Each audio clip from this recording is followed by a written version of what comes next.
Je voudrais aussi saluer la présence de Mario Vaudano qui nous a rejoint, car nous avons aussi dans la salle un autre magistrat qui est président d'honneur à la fois de Libéra France et de Crime Halt comme alternative.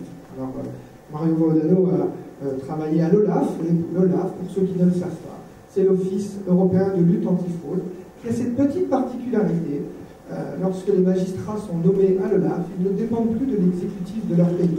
Et c'est peut-être là un début d'indépendance extrêmement intéressant qui permet à ces magistrats de faire leur travail concernant la fraude européenne, ce qui n'enlève pas certaines pressions d'un autre type. Alors face à cela, je voudrais passer la parole à Séverine Tessier, présidente d'Anticor, qui va ici développer encore plus le pouvoir de la société civile face à cette criminalité, ces criminalités systémiques.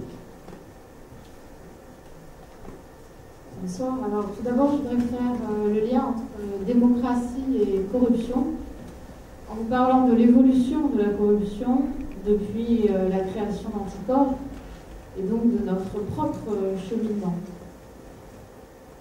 La naissance d'Anticor remonte à 2002, donc après cette élection présidentielle marquée par l'arrivée au second tour du Front National. Et dans ce contexte où, je vous le rappelle, pour sauver la République, nous avions dû voter pour le candidat des affaires, Jacques Chirac, le candidat qui était effectivement condamné plusieurs années par la suite grâce à l'action d'Anticor. Et depuis peu, nous avons d'ailleurs un agrément qui nous permet d'être recevables de droit. Cette légitimité est désormais reconnue à Anticor. Alors, pour sauver la République, quelle République avons-nous sauvée et dans quel état se trouve-t-elle? Ce que nous pouvons constater, en tout cas, c'est que 12 ans plus tard, Anticor a progressé. La société civile s'est mobilisée, une cinquantaine de groupes locaux, nous avons désormais plus d'1 millier d'adhérents, des sympathisants de plus en plus nombreux, mais la corruption a également et surtout progressé. Et surtout, elle s'est enracinée, et d'ailleurs, de plus en plus de pair avec la décentralisation.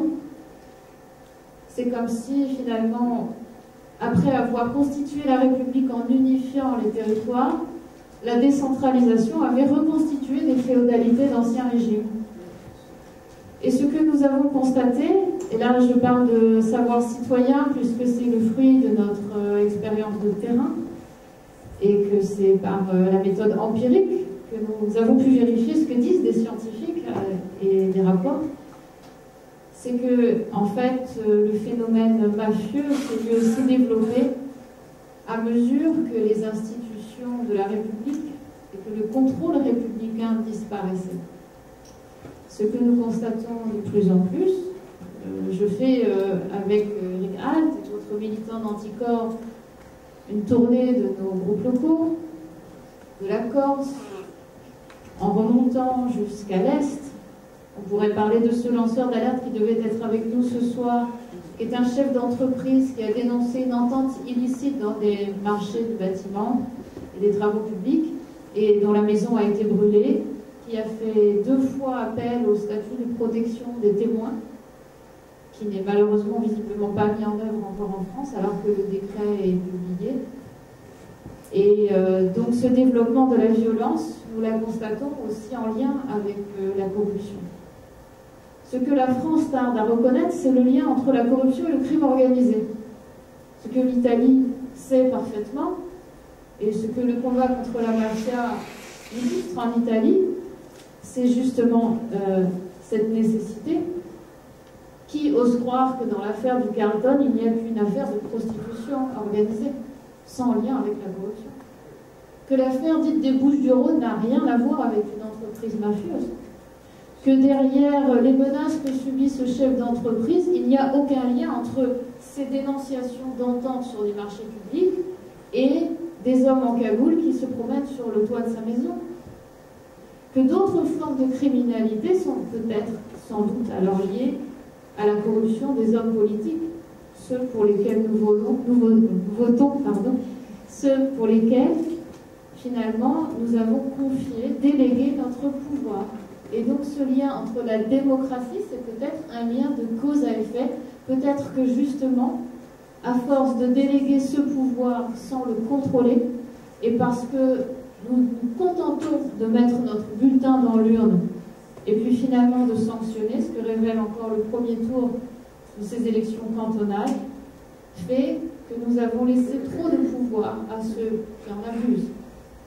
Alors si je devais reprendre le modèle, peut-être un peu en ironisant comportemental du cerveau du corrompu, on pourrait mettre un billet, des filles, et puis je sais pas, peut-être des drogues, du trafic d'armes.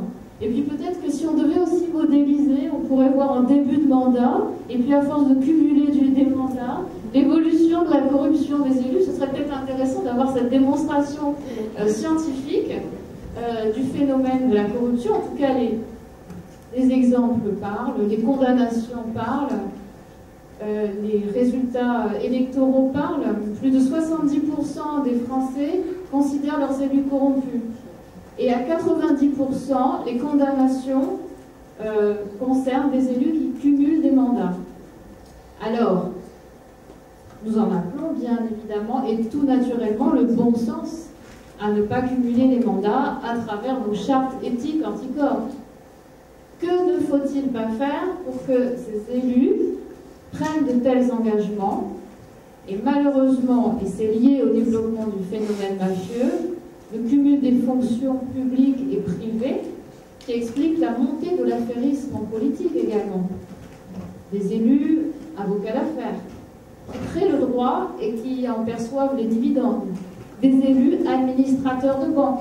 N'y a-t-il aucun lien avec l'évolution de nos dettes publiques sans développer sur les emprunts toxiques, par exemple? Tous ces montages douteux auxquels nous n'avons plus finalement l'élément essentiel d'appréciation, puisque tout est très technique et de plus en plus technique, sous le joug de certaines influences qui produisent des normes également très sophistiquées et finalement qui compliquent pour le citoyen l'accès à ces données. Finalement, tout ça révèle une difficulté de maîtrise démocratique, de maîtrise publique, même pour des élus tout simplement honnêtes. La difficulté est aussi de se former. C'est pourquoi Anticorps appelle à la formation obligatoire de ces élus et des citoyens également. Ce serait une très bonne chose. C'est la raison pour laquelle nous allons aussi développer la formation des citoyens. Alors Anticorps est aussi promoteur d'une réappropriation des biens mal acquis.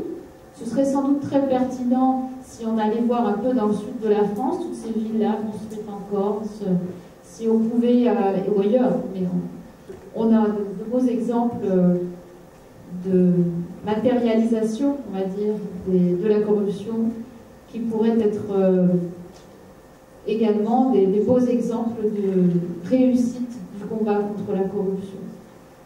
En 2004, Anticorps rendait également public le lien entre le vote extrême, Front National, et la corruption, parce que la carte du vote épouse celle des affaires. Et ce qui est très intéressant et ce qui est regrettable, c'est que toujours quelques années après, on ne fait pas ce lien et on n'explique pas encore comment combattre la corruption peut être également un moyen de réhabiliter l'esprit républicain lors des choix électoraux, de ramener les gens aux urnes et tout simplement, en dehors de ces clivages partisans qui nous paraissent aujourd'hui artificiels, ces enjeux devraient être au centre des politiques publiques. C'est ce que nous appelons de nos voeux. D'ailleurs, nous sommes de plus en plus sollicités, il est vrai, par les institutions. De nombreux députés nous interpellent, mais ça ne suffit pas. Ça ne suffit pas, et c'est la raison pour laquelle le pouvoir citoyen que nous appelons de nos voeux consiste à rééquilibrer les pouvoirs institutionnels, à nous réapproprier la chose publique pour que par la disposition des choses, le pouvoir arrête le pouvoir. Il nous paraît essentiel que pour lutter contre la corruption et le développement de la mafia, les citoyens puissent participer aux commissions des jurys de citoyens, appelons ça comme on veut, commission d'attribution des subventions, par exemple, aux associations ou à des entreprises. Ce copilotage, non seulement pourrait peut-être permettre de faciliter, je dirais, la bonne entente entre les élus et les citoyens, et remettre l'intérêt général au devant des politiques publiques. Ce partenariat citoyen et élu, nous l'appelons de nos voeux. Il s'agit d'insuffler une dose de démocratie directe dans les institutions. Nous préconisons notamment le tirage au sort à travers nos chartes éthiques. Et la bonne nouvelle, quand même, si on peut finir par une note positive, c'est que nous sommes en train d'évoluer d'un état de résistance. Le texte fondateur d'Anticor, c'était l'appel à la résistance contre la corruption, à un état de conquête.